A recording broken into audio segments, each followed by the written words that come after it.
বাড়ির মতো ঝুরঝুরে আলু ভাজা।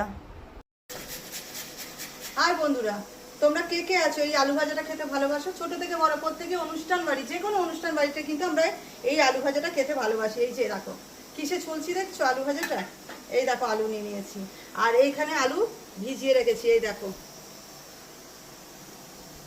এটা একটা অনুষ্ঠান বাড়ির আলু ভাজা আমি তো করছি আজকে বাড়িতে। আর তোমরা তো জানো যেটা করি সেটাই তোমাদের কাছে রেসিপি হিসেবে তুলে ধরি।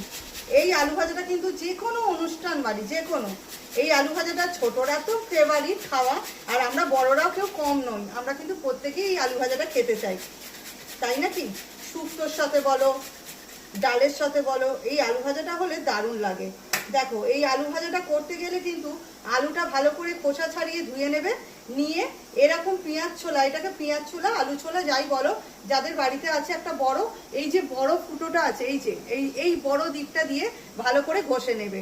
এই দেখো আমি ঘষে নিয়েছি, দেখো তোমাদের দেখিয়ে দিচ্ছি কি সুন্দর সরু সরু হয়ে হয়েছে। দেখো এটা কিন্তু আমি জলের মধ্যে দিয়ে দেবো। এই দেখো এটা পারলে দুবার করে ধুয়ে নেবে, আমার এটা দুবার ধোয়া আছে আর এইটা আর একবার ধোয়া হয়ে গেল। এই যে জলের মধ্যে ভালো করে, দেখো নুন দেবে না কিন্তু, ঠিক আছে? নুন দেবে না, এইটা কিন্তু ভালো করে ধুয়ে নেবে। খুব সরু সরু করে কাটা হয়েছে দেখো। এবারে এখানে আমি একটা থালা দিয়েছি, দেখো থালার মধ্যে কিন্তু টিস্যু পেপার পেতে রেখেছি, দুটো টিস্যু পেপার পেতে রেখেছি। আর এই যে আলুটা গামলার জলের মধ্যে দিয়ে দিয়েছি, এইটা কিন্তু এইভাবে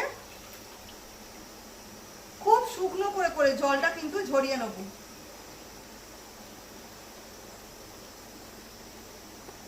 এতে কিন্তু নুন দেওয়া নেই, ভুলেও কিন্তু এই আলু ভাজায় কেউ নুন দেবে না। দেখো আলুটা ভালো করে যত গায়ে চড়ে পারবে জলটা চিপে বের করে দেবে, আর এই টিস্যু পেপারের ওপর কিন্তু মিলে দেবে, যাতে আলুর জলটা পুরো যেটুকুনো আছে পুরোভাবে টিস্যু পেপারে টেনে নেবে আর আলুটা পুরো সরসরে হয়ে যাবে। এই দেখো আজকে আমি বাড়িতে আমার ছেলের জন্য, ওর প্রিয়, ও খেতে খুব ভালোবাসা, যে পায় না মা আজকে আলু ভাজাটা করো, তো আজকে ভাবলাম করে ফেলি আর তোমাদের সঙ্গে শেয়ার করে নিই, তোমরাও বাড়িতে করতে পারবে। এটা অনেকেই জানে আবার অনেকেই জানে না, যারা জানো না তারা একটু দেখে নাও। তোমরা বাড়িতে আমাদের তো প্রত্যেকেরই ছোট বড় ছেলে মেয়ে থাকেই, সবাইকে করে দেবে আর আমরা নিজেরাও খেতে ভালোবাসি। তো চলো এইটা আগে আমি ভালো করে এইভাবে জল ঝরিয়ে নিই, জল চিপে চিপে ফেলে আর টিস্যু পেপারের মধ্যে মিলে নিয়ে বাকিটা তোমাদের পরে দেখাচ্ছি। বন্ধুরা বসিয়ে দিলাম আলু ভাজা। এই দেখো আলুটা পাখার হাওয়ায় রেখে দিয়েছিলাম, এই দেখো পাখার হাওয়ায় দেখো পুরো সরসরে হয়ে গেছে আলুটা, ঠিক আছে? একটু বেশিক্ষণ রেখে দিয়েছিলাম। আর এই দেখো একটুখানি ভাজা করেছি, ঝরঝরে আলু ভাজা হয়েছে। এতে কিন্তু অনেক কিছু মেশাবো, কিন্তু ভেবো না যে এক্ষুনি শেষ হয়ে যাবে। তো তোমরা দেখো আমি কিরকমভাবে গরম তেলেতে দিই, তেল গরম বসিয়ে দিয়েছি, এখানে তেলের মধ্যে আমি দিয়ে দিচ্ছি এই শুকনো শুকনো হয়ে গেছে আলুটা। আর এটা কিন্তু একটু ছাঁকা তেলে ভাজতে হবে, একটু তেল বেশি দিয়ে ছাঁকা তেলে ভাজতে হবে।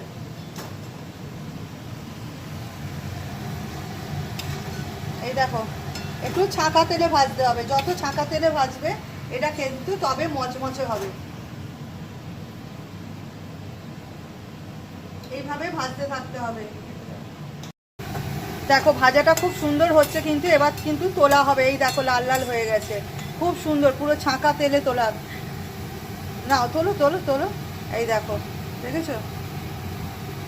এইভাবে কিন্তু তুলে তুলে রাখছি, এখনো কিন্তু এতে কিছু মেশাবো, শুধু আগে আলুটা ভেজে নিই। এই যে আলুটা রেখেছি আর এই যে তেলেতে ভাজা হচ্ছে আলুটা,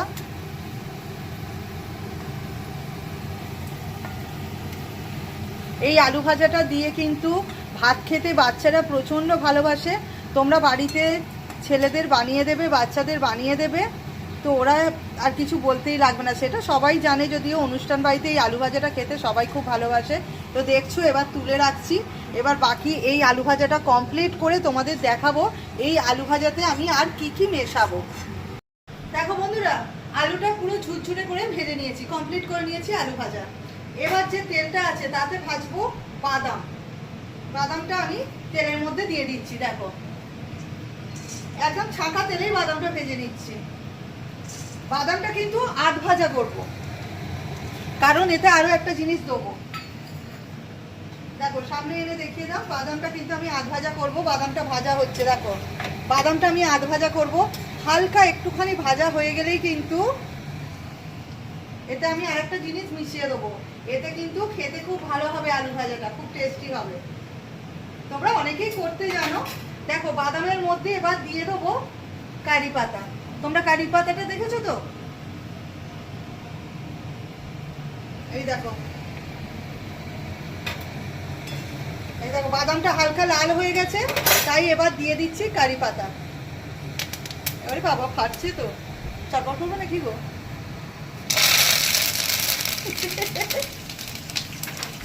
তাও জল ছিল না। ঠিক আছে, এই দেখো কারি পাতা আর বাদাম একসাথে ভেজে নিচ্ছি কিন্তু আমি।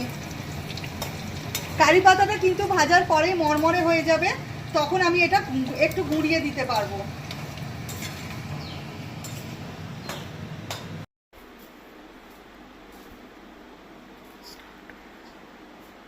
তো বন্ধুরা দেখো, একটা ডিশের মধ্যে কিন্তু আমি নিয়ে নিয়েছি বাদাম, আলু ভাজা, ক্যারি পাতা সবকিছু।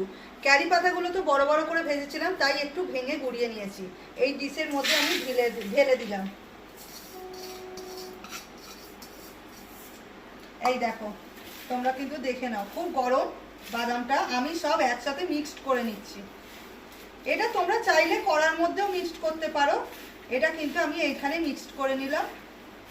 বাদাম দিয়ে কারি পাতা দিয়ে আলুটা ভেজেছি, দুর্দান্ত। যেমন গন্ধটাও সুন্দর, আশা করছি খেতেও খুব সুন্দর হবে। এই দেখো, তোমাদের কাছে তুলে ধরলাম আজকে ঝুরঝুরে আলু ভাজা। ছোট বড় সকলেই অনুষ্ঠান বাড়িতে আমরা এটা খেতে খুব ভালোবাসি। তো তোমরা এরকম ভাবে বাড়িতে বাচ্চাদের বানিয়ে দাও, খুব ভালো লাগবে খেতে, ছোট বড় সকলে। ভালো লাগলে একটা লাইক কমেন্ট করে জানিও।